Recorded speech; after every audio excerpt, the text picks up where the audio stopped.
Осень.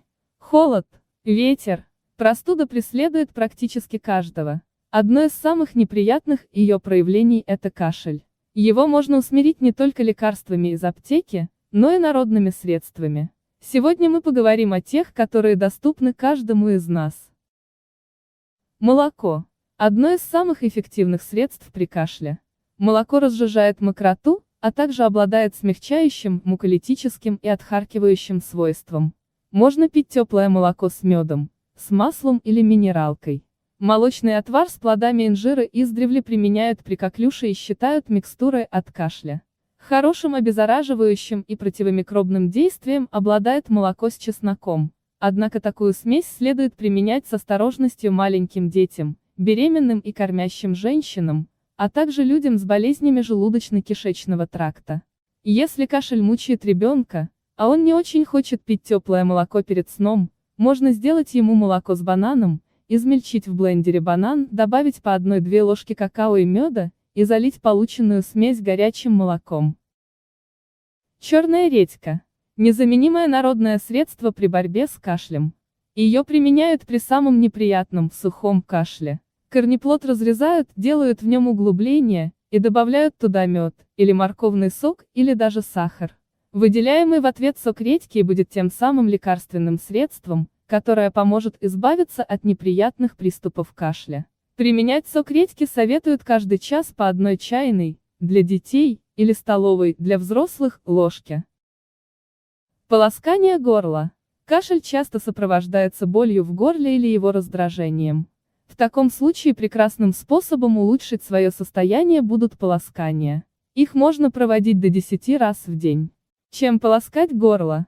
Самыми простыми средствами являются вода с содой или солью, по 1 чайной ложке на 1 стакан воды, или с йодом, 3-4 капли на 1 стакан воды.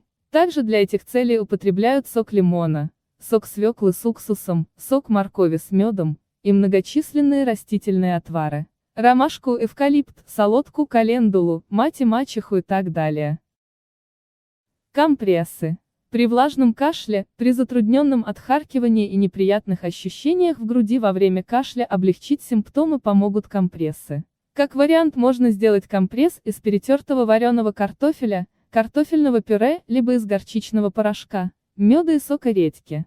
Их в горячем виде наносят на марлю и плотно завязывают в области грудной клетки теплым платком.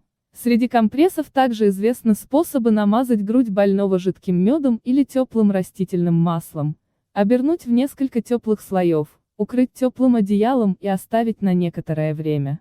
Шоколад. Прекрасный рецепт от кашля для детей, которые отказываются от любых лекарств. Правда, в качестве таблетки подойдет не любой шоколад. Для приготовления шоколадного лекарства необходимо растопить 100 грамм сливочного масла и 3 столовых ложки жира. Добавить туда 3 столовых ложки какао и 100 грамм шоколада. Смесь хорошо перемешать, доведя до единой консистенции, и остудить. Полученным шоколадным маслом можно намазывать хлеб и давать кашляющему ребенку. Прекрасно, если он данный бутерброд согласится запивать теплым молоком. Любые народные средства могут помочь на начальной стадии заболевания. Если симптомы, несмотря на их применение, не проходят, либо простуда сопровождается температурой и другими симптомами, необходимо срочно обратиться к врачу. Кстати, перечисленные выше способы можно прекрасно применять и одновременно с традиционным лечением. Будьте здоровы! Берегите себя и своих близких!